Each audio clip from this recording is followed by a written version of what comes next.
The first time I ever tried to roast a hot dog over a campfire, I learned a universal truth. Hot dogs have a secret agreement with the flames.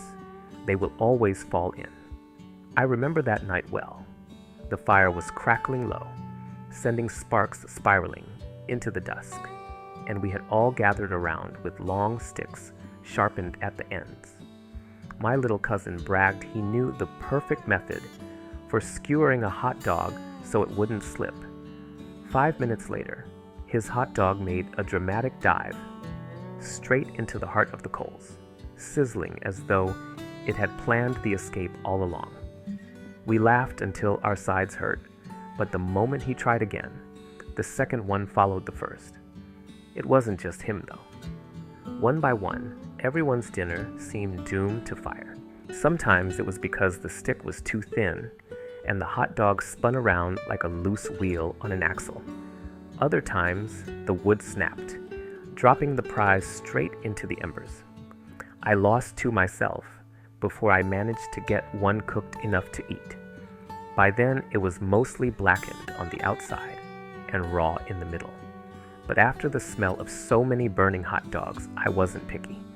I ate it proudly, even if it tasted like smoke and ash more than meat. Then came dessert, marshmallows. You'd think they'd be easier, but they're trickier than hot dogs. Hold them too high above the flames, and they stay pale, stubbornly raw, no matter how long you wait. Dip them too close, and in the blink of an eye, they ignite into a fireball.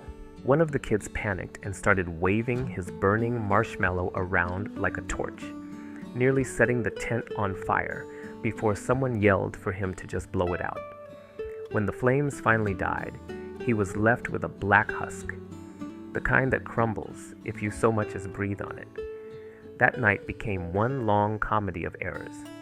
Every time someone shouted, "Got one perfect," it was followed by a groan or laughter as the food dropped, burned, or refused to cook at all. In the end, we had more charcoal lumps than actual marshmallows, and more hot dogs buried in the ashes than on our plates.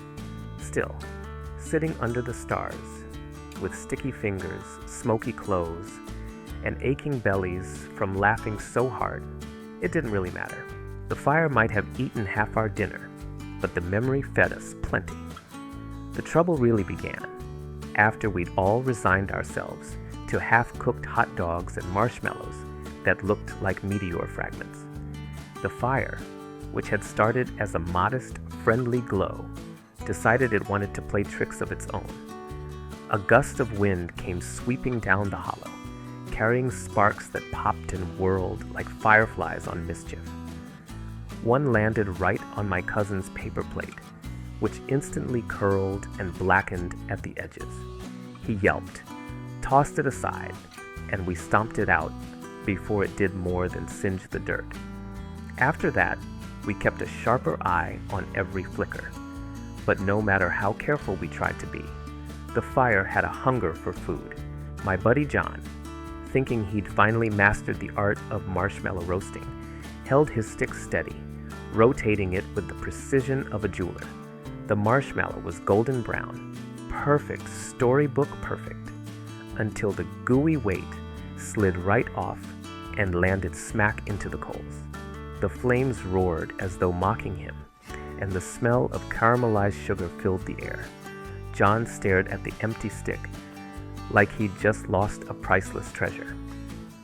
"That was my masterpiece," he muttered, and we laughed until the trees echoed. Then came the hot dog rebellion.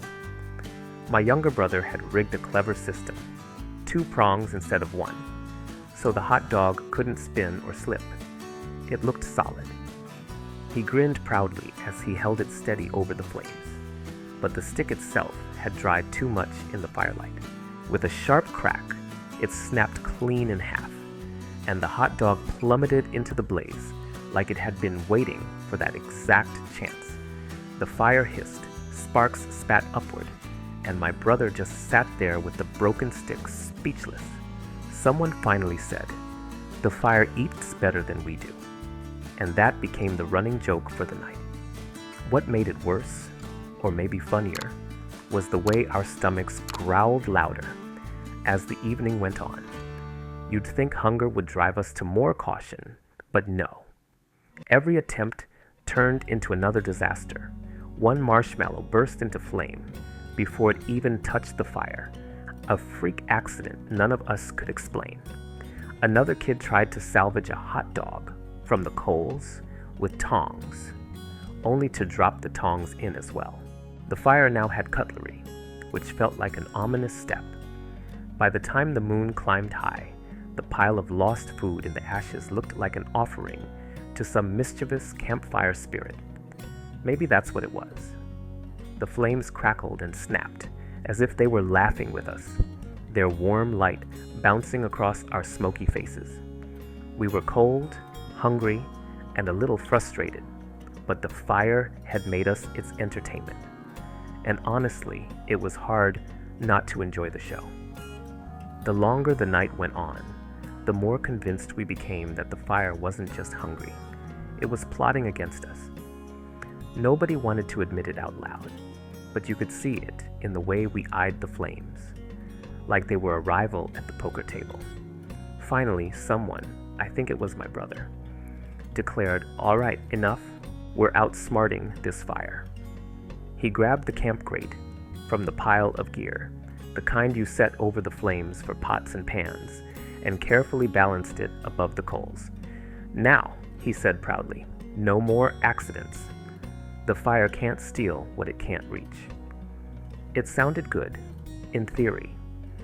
The first hot dog rolled onto the grate and looked safe enough, but then the fire licked up between the bars and charred one side black while the other stayed pink as bubblegum. Marshmallows were no better.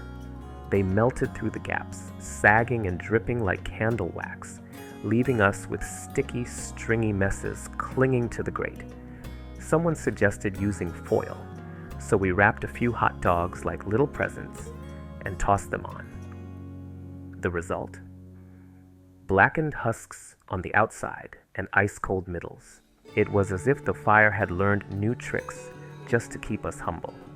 Not to be defeated, we tried the assembly line method. One person would hold the stick steady while another rotated the food, as though teamwork would somehow shift the odds. But teamwork turned to chaos when one stick slipped and the hot dog launched into the flames like a rocket. We all scrambled to grab it out before it burned completely. But in the panic, another marshmallow torch was born, and the fire pit turned into a battlefield of smoke, laughter, and shouts. The fire, of course, won again. By then our bellies were rumbling like distant thunder, and even the youngest of us had gone quiet, staring at the fire as though it had grown smug. That's when John, the same fellow who lost his perfect marshmallow earlier, pulled out the bag of bread. "You can't mess up bread," he said, threading a slice onto a stick. He hovered it over the coals, confident, and for a glorious moment, it seemed he was right. The bread toasted gently, golden at the edges. He held it up like a trophy, proud at last. Then a breeze puffed through camp, and the bread slipped from the stick, fluttering down like a leaf straight into the fire's jaws. The flames devoured it in one gulp. That was it. We collapsed in laughter, rolling in the dirt, clutching our sides, while the fire snapped and popped, as if it were cackling right along with us. We were losing, no doubt about it, but we were losing together, and that made all the difference. At some point, when laughter gave way to genuine hunger, we realized we needed a new plan, or we'd be going to bed with nothing but smoke in our bellies. The fire had beaten us at every turn, sticks, grates, foil, even teamwork, but we weren't ready to quit. My cousin, who had been sulking ever since his masterpiece marshmallow went up in flames, suddenly sat up with a grin that could only mean trouble. "We're thinking too fancy," he said. "Forget roasting. Let's cook with the fire instead of against it." He dug into the supplies and pulled out a dented old cast iron skillet. Nobody had even considered it. We were so fixated on skewers and sticks that the most obvious tool had been sitting forgotten in the pile. We brushed it out, slapped it on the grate, and tossed a couple hot dogs in. The fire hissed, the skillet sizzled, and within minutes we smelled the kind of aroma that makes your mouth water, whether you're hungry or not. Of course, this was us, and disaster was never far away. The first round of hot dogs cooked beautifully on one side, but glued themselves to the pan, like barnacles. When we tried to pry them loose, they tore in half, leaving us with mangled chunks. Still, they were edible, and after losing so many to the flames, even ugly hot dogs tasted like victory. The marshmallows, however, were a different beast. We figured we could melt them in the skillet too, maybe spread them on graham crackers. Sounded genius at the time, but the moment we dropped a handful into the pan, they fused into one massive bubbling blob. It grew stickier and stickier, clinging to the spoon like it had a mind of its own. When my brother tried to scoop it out, he nearly lost the spoon inside the goo. We ended up passing it around, each person tearing off a molten piece like it was some strange campfire bread. It burned our tongues and glued our teeth together, but we couldn't stop laughing as we chewed. The fire, for once, seemed satisfied. It hissed and popped, but it didn't steal anything else. Maybe it was tired of mocking us, or maybe it was just letting us savor a small win. Either way, as we sat there with sticky fingers and bits of charred hot dog balanced on paper plates, we felt like champions. Funny thing is, it wasn't the food that filled us up that night. It was the stubbornness, the laughter, and the way we kept trying, no matter how many times the fire beat us. The food just gave us an excuse to stay out under the stars, laughing at ourselves and shaking our heads at the absurdity of it all. When the embers finally burned down to a steady glow, we leaned back in our camp chairs and just watched them pulse in the darkness. The fire no longer felt like an enemy. It felt like an old trickster who had toyed with us until we earned our supper the hard way. Our hands were still sticky from the marshmallow experiment, our plates dotted with half-burnt hot dog bits, but nobody complained. In fact, the silence was comfortable, broken only by the occasional pop from the coals and the soft hoot of an owl somewhere beyond the trees. I remember looking around at everyone's faces in the flickering light, tired, smoky, smeared with soot, but smiling all the same. It struck me then that the fire had done us a favor. Sure, it had stolen more food than it gave back, but it also gave us something better, a story. We talk about that night for years to come, retelling how the hot dogs had leapt into the flames like lemmings and how the marshmallows turned into torches or tar pits. It became a legend in our family camping trips. The night the fire ate better than we did. What I learned that night is something I've carried ever since. Camping isn't about perfect meals or tidy success. It's about stumbling, laughing, and sharing the kind of struggles that make you shake your head later and grin. A flawless roasted marshmallow doesn't stick in your memory the way a flaming one does.